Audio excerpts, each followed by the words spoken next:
ধৰালৈ নামি অহা দেৱী দুৰ্গাক ভাৰাক্ৰান্ত মনেৰে বিদায় দিলে ভক্তই। সমগ্ৰ ৰাজ্যৰ লগতে শিৱসাগৰতো দেৱী বিসৰ্জন কাৰ্য সমাপন হয়। অসমীয়া জাতিৰ হিয়া ৰামথু জুবিন গাৰ্গৰ আকস্মিক মৃত্যুৱে ৰাজ্যবাসীক শোকাহত কৰি তোলাত দুৰ্গা পূজাৰ আনন্দ উৎসাহ ম্লান পৰে। জাক জমকতাৰ পৰিৱৰ্তে অনুষ্টুপীয়াকৈ ধৰ্মীয় নীতি নিয়মেৰে পূজা সমিতিসমূহে পূজা উদযাপন কৰাৰ অন্তত দেৱী দুৰ্গাক বিদায় দিয়ে বৃহস্পতিবাৰে।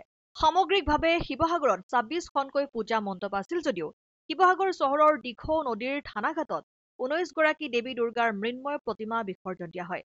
দেৱী বিসৰ্জন কাৰ্য সুচাৰুৰূপে সম্পাদন কৰাৰ স্বাৰ্থত শিৱসাগৰ জিলা প্ৰশাসন আৰু আৰক্ষী প্ৰশাসনৰ লগতে অসামৰিক প্ৰতিৰক্ষা বিভাগ, স্বাস্থ্য বিভাগ সকলো সষ্টম হৈ থকাৰ সমান্তৰালকৈ SDRF বাহিনীয়ে সম্পূৰ্ণ সতৰ্কতা অৱলম্বন কৰি দুখনকৈ ৰবৰ বোটসহ সাজু হৈ আছে। পৰম্পৰা অনুসৰি ঐতিহাসিক দেৱী দলৰ মৃন্ময় প্ৰতিমা বিসৰ্জনৰ পাছতেই চহৰৰ আন ১৯খন দেৱী প্ৰতিমা বিসৰ্জনৰ কাৰ্য আৰম্ভ হয়। হয়, আপোনালোকৰ আমি চেনেলৰ জৰিয়তে আমি সমূহ ভক্তপ্ৰাণ ৰাইজক আমাৰ অসামৰিক প্ৰতিৰক্ষা তথা আমাৰ জিলা প্ৰশাসন সকলোৰে তৰফৰ পৰা আমি শুভেচ্ছা জ্ঞাপন কৰিছোঁ বিজয়া দশমী। গতিকে আপোনালোকে জানে আমাৰ ইয়াত আজি শিৱসাগৰত পৰম্পৰাগতভাৱে যেনে আগৰ পৰা চলি আহিছে প্ৰত্যেক বছৰে। এই বছৰতো আমি শিৱসাগৰ থানাঘাটত দিখৌৰ যি ঘাট আছে তাতে আমি প্ৰতিমা বিসৰ্জনৰ কাৰণে ব্যৱস্থা কৰিছোঁ। কিন্তু এইবাৰ বিশেষ আমি সমস্যাৰ সন্মুখীন হৈছিলোঁ। দিখৌৰ পানী মানে যোৱাকালিৰ পৰা খুব সাংঘাতিকভাৱে অলপ বাঢ়ি গৈছিল।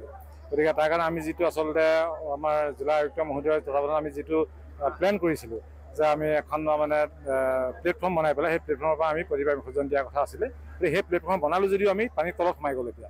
গতিকে তাৰ কাৰণে আমি এতিয়া লৰালৰি কৰি পুনৰ আমি নতুন এটা ব্যৱস্থা কৰিবলগীয়া হৈছে। লোহা পাইপ দি পেলাই তাতে আমি শ্লাইড কৰি পেলাই প্ৰতিমা আমি পানীৰ মাজলৈ আগবঢ়াই দিব পাৰিম বুলি ভাবিছোঁ। গতিকে আমাৰ অসমীয়া প্ৰতিৰক্ষা তেনেদৰে আমাৰ ৱাৰ্ডেন্স ভলণ্টিয়াৰ্ছসকলে ৫০জনৰ ওপৰত আমাৰ কৰ্মকৰ্তা লাগি আছে। লগতে আমাৰ অন্যান্য সকলতো আছেই, পুলিচ বিভাগৰ আমাৰ বাকী অন্যসকল আছেই। গতিকে ভাবিছোঁ যে সুকলমে আমি আপোনালোকৰ সকলোৰে সহযোগত আমি আজি প্ৰতিমা বিসৰ্জন কামটো সকলোৱে সম্পন্ন কৰিব পাৰিম।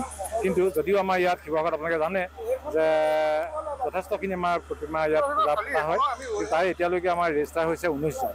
গতিকে ১৯জন প্ৰতিমা আমাৰ ইয়াত বৰ্তমানলৈকে ৰেজিষ্টাৰ হৈছে। গতিকে আমি আশা কৰিছোঁ আমি সন্ধিয়া বজাৰ আগে আমি ১৯জন প্ৰতিমা যাতে সুচাৰুৰূপে ব্যৱস্থা কৰি আমি বিসৰ্জন কৰিব পাৰোঁ।